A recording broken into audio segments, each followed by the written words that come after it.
오신 여러분들을 주님의 이름으로 환영합니다. 잘 오셨습니다. 하나님께서 여러분들에게 오늘 오늘부터 시작되는 이 느헤미야 말씀을 통해서 느헤미야가 예루살렘 성벽을 쌓아서 완성하듯이 여러분의 삶이 허물어진 곳을 다시 쌓아주시고 또 온전케 하실 것을 기대합니다. 말씀을 시작하면서 좀 되게 썰렁한 이야기를 좀 하나 하고 시작을 해볼까 합니다. 제가 뭔가 한 말을 하면, 질문을 하면, 아니면 어떤 한 문장을 말씀드리면 그 다음 말이 뭘까 한번 맞춰보십시오. 맛있어요? 그 다음 말이 뭘까요? 네? 맛이 달아요입니다. 정답은. 맛있어요라고 제가 물어봤죠. 네. 네. 이런 식입니다. 한 번 더 내볼게요. 맞춰보십시오. 너 못생겼다며? 난 망치 생겼다. 맞아요. 네. 굉장히 올드한 분이 한 분 계시나 봐요. 네. 네. 또 하나 해볼까요? 실은 정말 사랑했어. 맞아요. 바늘을. 네. 네. 바늘을. 또 하나. 넌 죽을 준비해. 난 밥 준비할게. 그렇죠. 계속 있습니다. 너는 네가 정말 원한다면 나는 데모할게. 저분이 나랑 동시대 분이신가요? 보죠? 예. 예. 마지막 하나. 절 사랑하세요? 교회를 사랑 아니요. 누구입니까? 예. 저는 교회를 사랑합니다. 네. 이건 그냥 일종의 말장난이죠. 예. 아재 개그라고도 하기에도 민망한 이제 할아버지 개그쯤 될 텐데. 네. 말장난입니다. 우리가 일상적으로 대화를 하는데 다 이런 식으로 맞받아치면요, 대화가 안 될 뿐만 아니라 관계가 안 될 겁니다. 예. 우리는 이런 식의 얘기는 그냥 어쩌다가 한번 그냥 너무 허탈해서라도 웃자고 할 때 빼면 그냥 정상적인 대화를 통해서 교감을 해야 되는 것이죠. 그리고 교감이라고 하는 말에 이제 우리 공감이라는 표현을 쓰는 게 더 좋겠죠. 공감하는 말을 사용하는 것은 상대방으로 하여금 보다 깊은 관계에 있구나라는 것을 느끼게 만들어주는 하나의 표현이기도 합니다. 그래서 사람과 사람 사이에 온전한 관계가 형성이 되었다고 한다면 대화하는 말에서뿐만 아니라 어떤 정서적인 부분, 느끼는 것도 똑같고 어떤 그 행동 방식도 똑같습니다. 신체로 표현하는 것도 비슷해집니다. 네. 그래서 나랑 어떤 관계가 잘 맺어져 있는 사람이 슬픈 일을 당하면 내가 같이 슬퍼집니까? 아니면 기뻐합니까? 슬퍼지게 돼 있는 거죠. 이게 정상적인 공감하고 있는 관계의 기본적인 모습입니다. 우리와 하나님 사이는 어떻습니까? 하나님과 우리 사이에 그런 공감이 이루어지고 있습니까? 늘 우리가 기도할 때나 신앙생활 할 때 바라는 게 뭐냐면 하나님이 나를 공감해 주시기를 원할 때가 많아요. 오늘 이제 제가 기도에 대한 얘기를 좀 하려고 그러는데 갑자기 왜 공감을 얘기하는가라고 하냐면 우리의 기도가 하나님이 나를 공감해 주세요라는 기도일 때가 훨씬 더 많다는 거예요. 반대로 내가 하나님을 공감합니다라고 하는 기도는 별로 없어요. 그래서 한번 여러분의 기도를 한번 생각해 보십시오. 내가 그동안 해왔던 기도, 요즘 하고 있는 기도, 부부가 함께하는 기도가 있다면 어떤 기도입니까? 하나님이 나를 공감해 주시라는 기도입니까? 내가 하나님의 마음을 공감합니다라는 기도입니까? 아마 내 삶을 하나님 좀 공감해 주시면 너무 좋겠어요라고 생각하실 거예요. 그렇죠? 저도 그런 그 부분이 더 많다라고 느끼니까요. 아마 하나님의 마음을 공감하는 기도자가 있다면 참 하나님이 굉장히 기쁘게 그를 바라보고 있을 거라는 생각이 듭니다. 저는 여러분들이 오늘 이 시간 말씀을 통해서 하나님과 공감하는 기도자로서 섰으면 좋겠어요. 여러분, 기도는요, 예수를 믿는 사람만 할 수 있는 것이라는 거 아세요? 많이들 착각을 합니다. 오해를 합니다. 기도는 예수 안 믿는 사람도 할 수 있는 거 아니에요 라고 이야기를 하죠. 그러나 엄연히 이게 예수를 믿는 사람만 할 수 있다라고 말할 수 있는 뭐 빼박인 증거가 하나 있습니다. 그건 뭡니까? 기도 마지막에 우리가 뭐라고 그러죠? 예수님의 이름으로 기도합니다. 예. 기도는 예수님의 이름으로 하는 것이기 때문에 예수를 안 믿는 사람은 기도를 할 수가 없습니다. 일종의 기도 행위는 가능하지만 하나님께 기도할 수 없습니다. 기도는 하나님께서 믿는 자에게 주신 특권입니다. 아주 좋은 선물인 것이죠.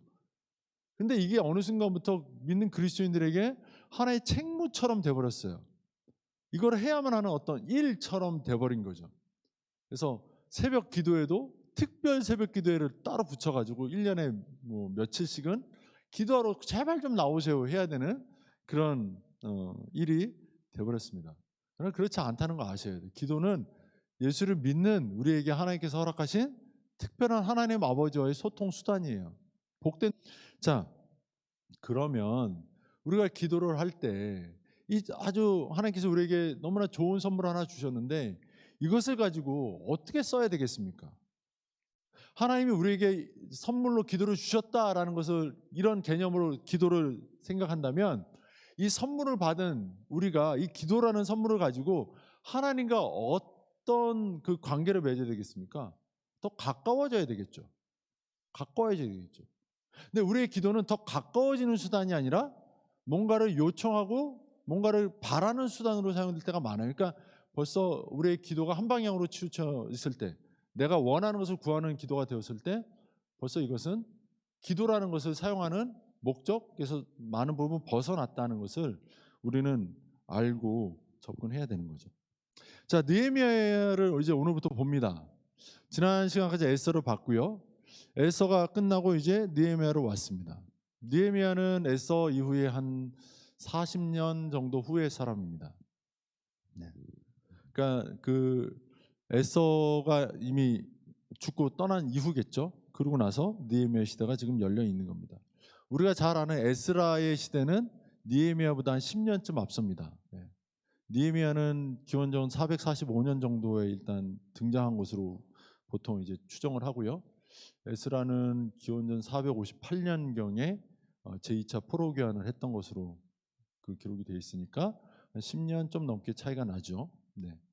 자, 이 느헤미야가 이제 예루살렘에 돌아가고 3차 교환을 하고 그래서 이제 그 3차 교환에서 느헤미야가 예루살렘 성의 성벽을 완공함으로써 예루살렘이 어떤 그 형태적으로는 이제 옛 모습을 일단 회복하게 되는 그런 이야기를 담고 있습니다.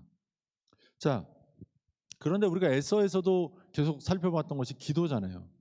기도. 하나님의 섭리와 그 섭리를 끌어오는 기도. 그죠? 자, 그러면 벌써 여기서부터 에서에서부터 이미 오늘 할 얘기는 다 나온 거예요. 어떤 얘기냐면 하나님의 섭리가 있어요. 하나님의 마음인 거죠. 하나님의 뜻인 거죠. 그것을 기도로 함께 가는 거예요. 그건 뭐예요? 하나님의 섭리에 내가 공감하고 있는 거예요. 그리고 공감하는 것을 기도로 표현한 거예요. 그래서는 하나님의 섭리를 함께 기도하며 이루어냈어요. 에스더가 원한 걸 이루어낸 게 아니죠. 우리가 그냥 겉으로 보면 모르드게와 에스더가 이스라엘 민족이 구원받기를 원했고 그것을 하나님 응답하셨다 이렇게 보여지는 것처럼 이해할 수도 있지만, 그러나 본질적으로는 하나님은 이스라엘 유대 민족을 그 페르시아 땅에서 구원하기를 원하셨고 에스더와 모르드게를 통해서 그 일을 이루셨다. 에스더와 모르드게가 어떻게 그 일에 쓰임 받을 수 있었는가? 그것은 그들이 하나님 앞에 3일씩 금식하며 기도할 수 있는 기도하는 사람들이었기 때문에 그렇다. 이런 이야기가 되는 거예요. 느헤미야도 마찬가지입니다. 자, 오늘 본문 4절을 보시면요, 이렇게 기록되어 있습니다. 내가 이 말을 듣고 앉아서 울고 수일 동안 슬퍼하며 하늘의 하나님 앞에 금식하며 기도하여, 이렇게 되어 있습니다. 자, 뭐 이게 지금 어떤 그 이야기냐면 그 느헤미야가 지금 그 수산궁에 있어요. 페르시아의 수도에 있습니다. 수도에 있고 그 형제들 가운데 하나의 하난이라는 사람이 예루살렘에 갔다가 온 거예요. 그러니까 예루살렘 소식이 궁금하잖아요.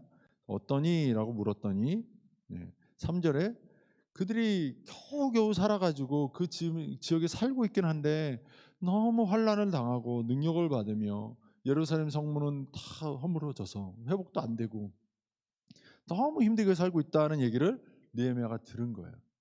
그리고 느헤미야가 너무 마음이 아파서 눈물로 하나님 앞에 금식하며 기도했더라, 이렇게 이야기하고 있는 거죠. 자, 여기서 일단 보세요. 느헤미야가 지금 여기서 울었다고 그랬어요. 오늘 이제 설교 제목이 눈물 자국 새긴 믿음이잖아요. 네. 눈물을 흘리고 있는 거죠. 왜 울었을까요? 한번 생각해 보십시오. 왜 울었을까요? 느헤미야가. 일단 첫 번째는 하나님가 하는 말을 듣고 하나님의 말에 공감한 거예요. 하나님과 공감을 한 거죠. 또 하나, 예루살렘 성에 있는 자기 민족, 유대 민족들의 그 고난에 함께 공감하면서 아파하고 있는 거예요. 그죠? 근데 거기까지였다면 울고 끝났겠죠. 근데 더 나가서 하나님 앞에라는 표시 그 수식구가 붙어 있고 그 뒤에 기도했다는 말까지 붙어 있어요. 그거는 왜 그랬을까요? 하나님가 예루살렘에 너무 힘든 일이 있어, 사람들이 너무 힘들어, 마음이 아파 죽겠어 이랬을 때, 그러니 어떡하니 하면서 함께 울어줄 수 있죠. 또 자기 형제들 혈육인 유대민족이 고통당하고 있다니 아파할 수 있죠. 근데 그걸 가지고 하나님 앞에 나갔어요.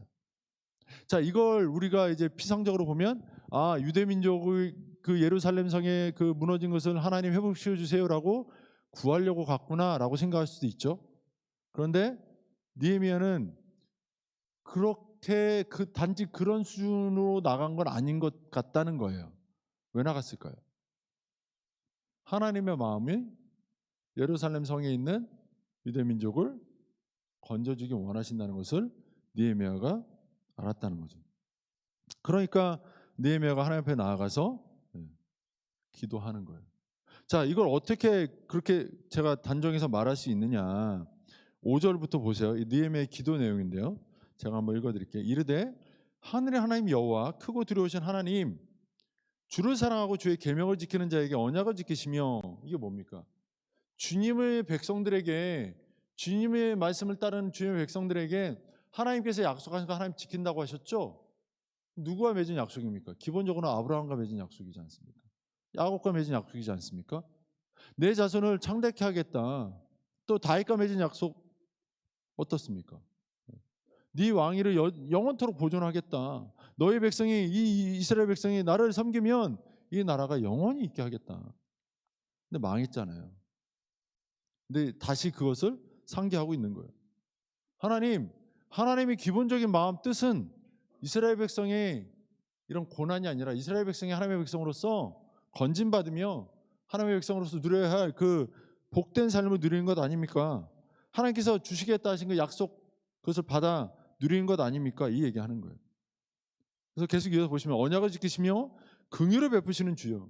하나님, 당신은 긍휼을 베푸시는 하나님이시지 않습니까?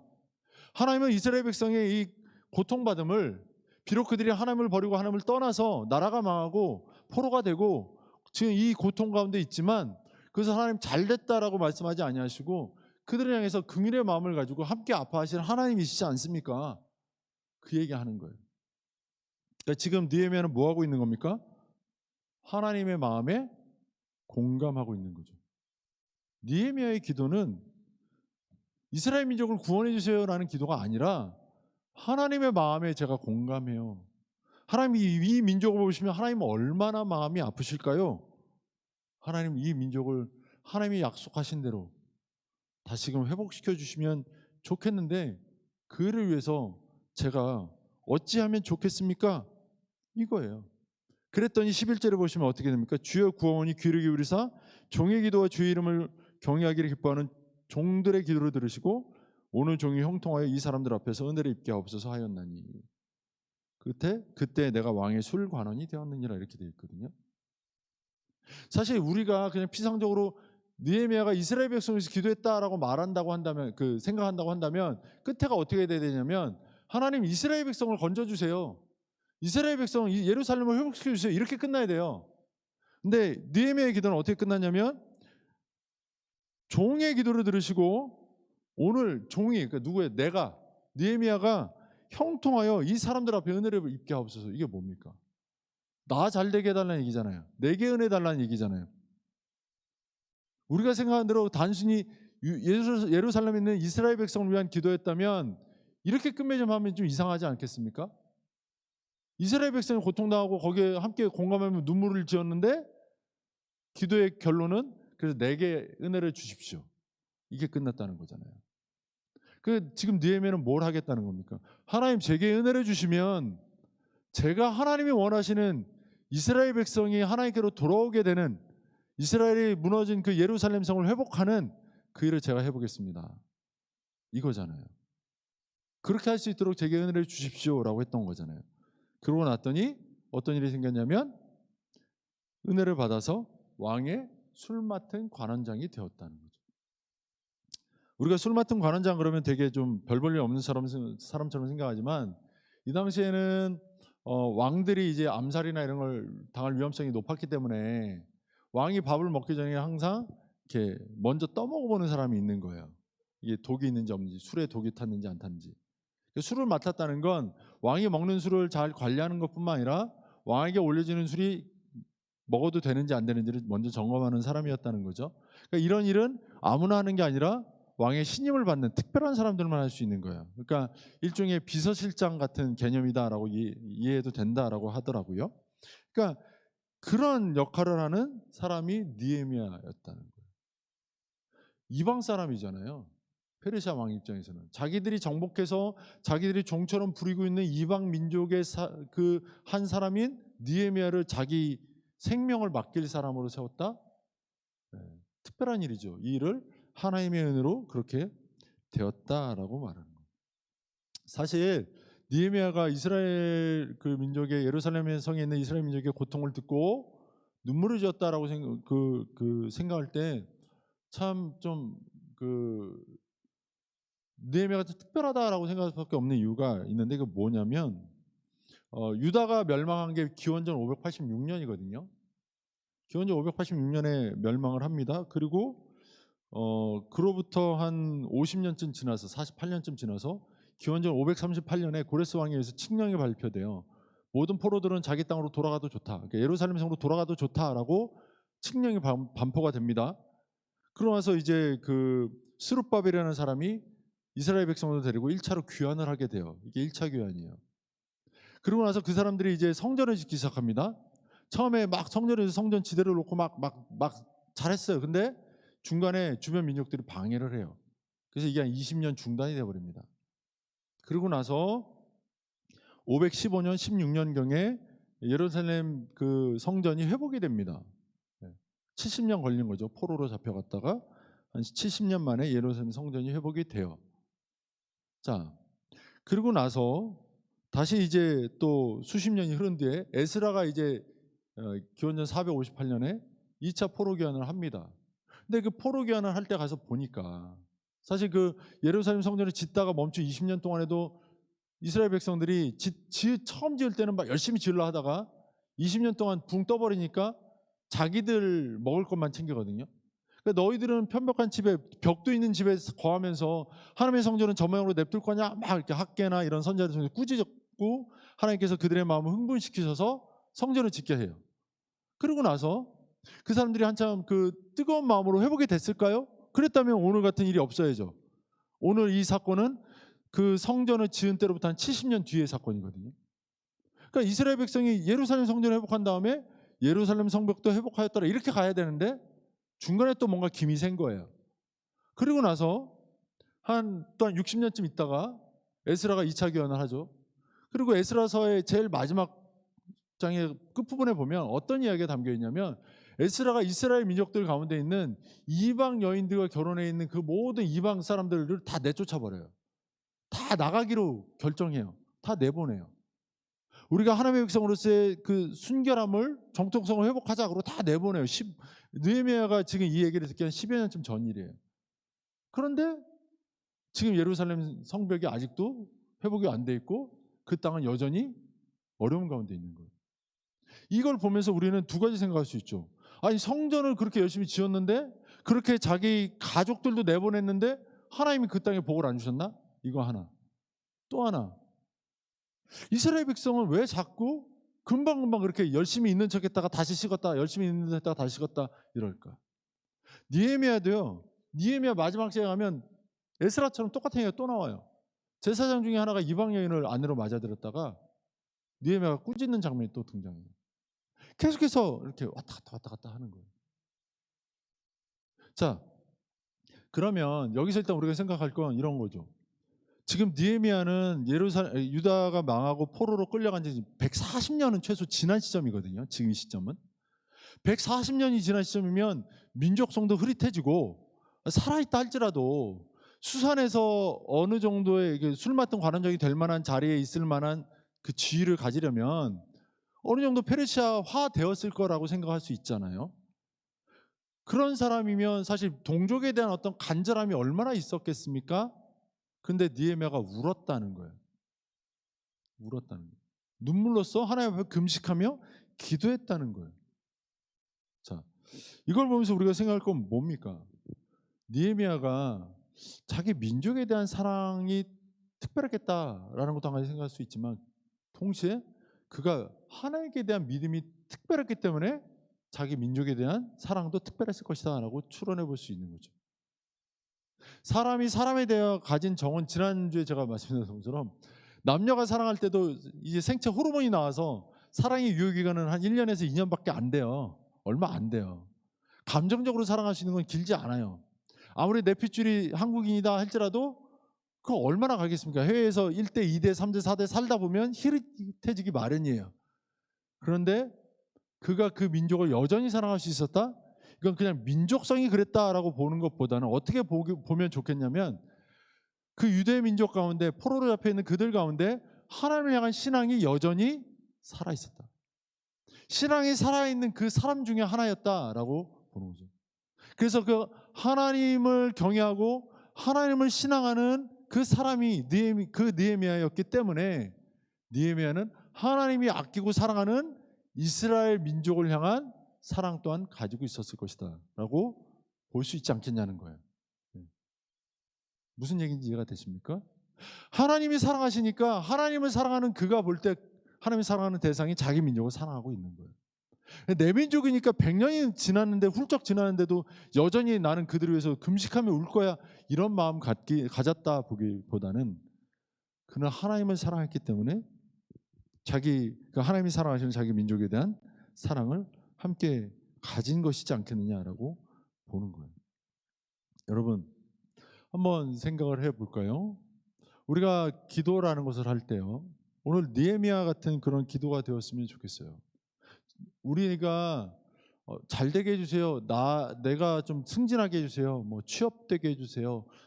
우리 가정에 복을 주세요. 이런 기도를 하는 것에 대해서 최근에 어떤 뭐 설교를 뭐 하는 분들도 그렇고 말씀을 듣는 분들도 그렇고 뭔가 나를 위해서 기도하면 조금 모자란 기도처럼 잘못된 기도처럼 생각할 수도 있거든요. 그런데 그렇지 않다는 것도 좀 말씀드리고 싶어요. 왜냐하면 느헤미야가 종의 은혜를 받게 해달라고 기도했거든요. 내가 잘 돼야 돼요. 여러분이 잘 되셔야 돼요. 네. 기도하는데 여러분 잘 되라고 기도하셔야 돼요. 근데 왜? 이게 중요하다는 거죠. 나 돈 많이 벌게 해주세요. 마음껏 기도하십시오. 나 정말 좋은 직장 가주세요. 마음껏 기도하십시오. 근데 왜요? 제가 하나님의 마음에 공감이 되고 있거든요. 하나님의 마음에 합당한 일을 하려니까 내가 좀 돈 좀 있어야 되겠습니다. 하나님. 네. 하나님 마음에 합당한 일을 하려니까 내가 하나님 좀 권세도 좀 가져야 되겠습니다. 하나님. 그러면 구하시라는 거예요. 그러면. 그게 아니라 그냥 기도만 하니까 백날 기도해도 안 되는 거죠. 하나님과 함께 공감된 기도라야 하나님이 함께 움직여 주실 것 아닙니까? 첫째는. 그죠? 그리고 둘째는 내가 하나님과 공감된 기도라야 내가 하나님 앞에서 그런 삶을 살아야 하겠기에 더 부단히 애쓰고 그렇게 살려고 할 것 아닙니까? 그러니까 하나님 마음에 공감된 기도가 우리에겐 반드시 필요한 거죠. 그렇다면 우리가 그런 기도를 할 때 한 가지 소망하고 기대될 게 있어요. 그건 뭐냐면 하나님은 그렇게 하나님의 마음에 공감된 기도를 할 때 반드시 풍성한 그 응답을 주신다는 거예요. 하나님께서 이미 더 주고 싶은데 못 주고 있는 상황이라는 거죠. 이스라엘과 하나님 사이는 지금. 예루살렘이 무너지고 깨뜨려진 가운데 그대로 방치됐어요. 왜 그랬을까요? 이스라엘 민족이 게을러서? 아니요. 이스라엘 민족이 하나님과 갈라서 있기 때문에 안 된 거예요. 성전 공사가 왜 20년을 방치됐을까요? 하나님과 갈라져 있으니까 안 되는 거죠. 성전이 지어졌는데 왜 이스라엘 성벽이 회복이 안 됐을까요? 예, 하나님과 함께 하지 않으니까 회복이 안 되고 있는 거예요. 하나님과 함께 하면 반드시 회복이 됩니다. 그런데 하나님과 함께 하지 않을 때 그곳에는 겉으로는 회복되었을지라도 진정한 회복은 되지 않아요. 이건 부부간에도 마찬가지예요. 혹여 부부간에 다툼이 있거나 갈등이 있거나 할 때도 마찬가지예요. 우리 부부 그만 싸우게 해주세요라고 기도하면 그냥 응답이 다 됩니까? 아니요. 그것보다는요, 하나님이 지금 나와 다툰 저 배우자, 내 남편, 내 아내를 얼마나 사랑하실까에 대한 공감을 내가 하면요, 내가 그 배우자, 내 아내와 남편 또 내 자녀에게 함부로 할 수 없게 돼요. 그러면 존귀하게 대하게 되고, 그릇이 기도할 때 내가 저 사람을 기쁘게 하기 위해서, 하나님이 사랑하시는 저들을 위해서 내가 잘 돼야 되겠습니다 라는 기도를 하게 되는 거죠. 내가 잘 되면 다 누구를 위해서 써야 되는 것? 다 내 아내를 위해 써야 되는 것. 이렇게 기도하는 것이 보다 합당한 기도일 거예요. 부부간에.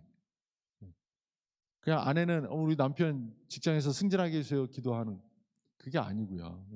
그게 아니고, 내 남편 잘 되게 해주세요라는 기도에 앞서서, 하나님, 내가 내 남편 더 사랑해주고 내 남편 승진이 안 돼도 우리 집에서는 승진시켜줄 수 있는 아내가 되게 해주십시오라고 기도하시면 되는 거예요. 남편이 집 안에서 살면 밖에 나가서 살겠죠, 당연히. 아내가 집 안에서 사랑받으면 어딜 가도 사랑받는 아내가 되겠죠. 하나님께서 그러기를 우리에게 원하시지 않겠습니까? 우리 가정의 아내가 하나님 보시기에 너무 얼마나 사랑스럽겠습니까? 그 아내가 어디서든 사랑받기를 원하지 않겠습니까? 반드시 하나님 그렇게 하실 거예요. 그러니까 우리는 하나님과 공감되었다면 그 말은 다른 말로 하나님께서 그렇게 하실 거다, 하시는데 넘치게 하실 거다라는 것을 기대하면서 하셔도 되는 거예요. 시편 126편 5절을 보면요, 이런 말씀이 있죠. 눈물을 흘리며 씨를 뿌리는 자는 기쁨으로 거두리로다. 성경의 약속이에요. 눈물로서 씨를 뿌리면 기쁨으로 거둔다라고 얘기하는 거예요. 근데 그 눈물이 어떤 눈물이어야 되냐? 하나님이 흘리는 눈물과 같은 눈물, 같은 이유에서 흘리는 눈물이어야 한다는 거죠. 그러면 반드시 그 사람은 기쁨으로 거두게 될 것이다 라는 말씀을 오늘 말씀을 드리는 거예요. 여러분, 우리 인생에 하나님 앞에 많은 기도를 우리는 드리잖아요. 그런데 오늘 이 말씀 잘 기억하시면 좋겠어요. 하나님과 같은 이유로 눈물을 흘리고 있는, 같은 이유로 하나님의 마음에 공감되어서 하고 있는 기도인가, 이거. 그렇죠? 그리고 하나님 마음에 공감되어서 드리고 있는 기도라면 그 기도에 하나님이 반드시 응답하시고 넘치게 주실 것을 기대해도 되는가, 기대하고 있는가, 이거. 느헤미야는 그렇게 기도했고요, 하나님은 그에게 술 맡은 관원장이라는 직분을 허락하셨어요. 이게 오늘 1장의 내용이에요. 우리가 오늘 하나님의 마음에 공감된 기도를 하고 하나님은 거기에 대해서 반드시 응답하실 거예요. 그러면 우리 가정은, 우리 교회는, 우리 나라는, 우리가 사는 이 지역사회는 얼마나 아름다운, 얼마나 하나님 보시기에 기쁨이 되는 그런 가정과 교회와 지역사회, 나라가 될 수 있을 거예요. 그런 꿈을 가지고 기도하시면 참 좋겠다라는 생각이 들어요. 자, 그런데 한 가지 좀 보완적으로 말씀드릴 건, 공감을 하는데 단지 날 위한 공감, 하나님께서 나를 얼마나 사랑하실까, 나를 얼마나 아끼실까, 이런 공감도 굉장히 중요합니다. 자기 그 영적인 자존감에 있어서. 그러나 기도할 때 있어서는 이런 기도도 좀 필요할 것 같아요. 오늘 본문에 보면 느헤미야가 하나님 앞에 금식하며 기도했다고 그랬잖아요. 금식이라는 표현이 붙었으니까, 구약에서 이사야 58장 6절에 금식에 관해서 설명할 때 정말 많이 쓰는 그 본문인데요. 내가 기뻐하는 금식은 흉악의 결박을 풀어주며 멍에의 줄을 끌어주며 압제당하는 자를 자유하게 하며 모든 멍에를 꺾는 것이 아니겠느냐, 이렇게 말씀하거든요. 그러니까 쉽게 말하면 지금 눌려있고 압제당하고 힘들어하고 결박되어 있는 누군가를 위해서 기도하는 것, 이것이 금식 기도의 1차 목적이라는 거예요. 그러니까 하나님의 마음에 공감되어 있는 사람, 가장 가깝게는 내 남편, 내 자녀겠죠. 그를 위해서 내가 금식하며 하나님의 마음에 공감함으로 기도한다면 하나님은 반드시 넘치게 부어 주실 거다라는 거죠. 왜냐하면 금식에 있어서 하나님이 기뻐하시는 금식은 이런 거라고 또 명시해놨잖아요.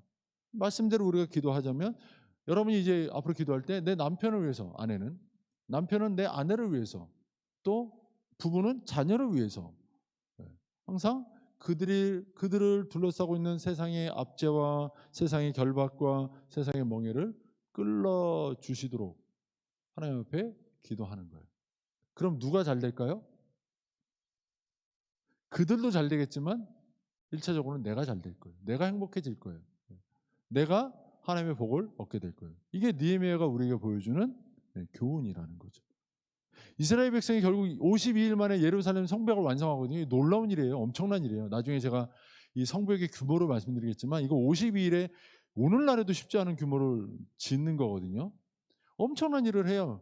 그 일을 할 수 있는 왕의 신임을 얻은 관리로서 느헤미야가 세워지는 거거든요. 그러니까 제일 이스라엘 백성 가운데 제일 높게 세워지고 제일 영향 있게 세워지는 게 누구였냐면 이스라엘 백성을 위해서 기도한 느헤미야였다라는 사실을 기억하셔야 돼요. 그러니까 남편들 가정에서 존중받고 싶고 높아지고 싶으면 아내를 위해서 기도하십시오. 그럼 높아질 거예요. 아내들 남편들에게 사랑받고 싶으십니까? 그러면 남편을 위해서 불철주야 기도하십시오. 그러면 사랑받을 겁니다. 단 하나님의 마음에 공감되게 이걸 기억하시고 기도하시면서 여러분의 가정을 또 우리 교회를 정말 하나님의 복 주시는 교회. 우리 교회가 이 지역사를 위해서 기도할 때 우리 교회 이 지역사에 가장 영향력 있는 교회를 하나님 세워 주실 거예요. 저는 그렇게 믿거든요. 그런 교회가 되고 그런 여러분 가정이 되고 또 여러분 개인이 되어서 하나님을 기쁘시게 또 사람을 기쁘게 하는 그런 저 여러분 되시기를 주님의 이름으로 축원합니다. 우리 같이 한번